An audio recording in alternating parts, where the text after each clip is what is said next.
Some science of ovulation. क्या आपकी ovaries में एग्स नहीं बन रहे, या जब एग्स रिलीज हों तो आपको पता नहीं चलता एग्स कब रिलीज होते हैं? मुकम्मल मालूमात के लिए वीडियो आखिर तक लाजमी देखिएगा। अस्सलाम वालेकुम नाज़रीन, उम्मीद करती हूँ आप सब खैरियत से होंगे। आज मैं बात करूंगी औरत में ओव्यूलेशन कब होती है और शादीशुदा औरतों को कैसे पता चलेगा कि इनका ओव्यूलेशन पीरियड है और क्या इससे हमल के चांसेस भी होते हैं। वो खवातीन जिनको अलामत महसूस नहीं होती या जिनकी ओव्यूलेशन नहीं होती, उसका क्या इलाज है। तो सबसे पहले बताती हूँ कि ओव्यूलेशन बेसिकली है क्या।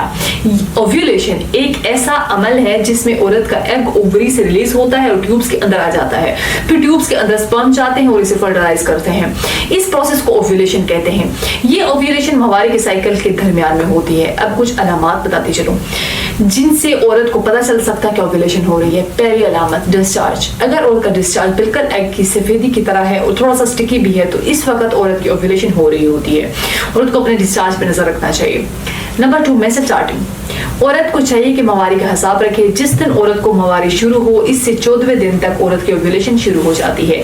इस दौरान प्रेगनेंसी के चांसेस बहुत ज्यादा होते हैं, लेकिन 14वें दिन से लेकर 14वें दिन से एक दिन पहले और एक दिन बाद तक ओव्यूलेशन है, यानी पीरियड्स के 13वें, 14वें और 15वें दिन तक ओव्यूलेशन होती है।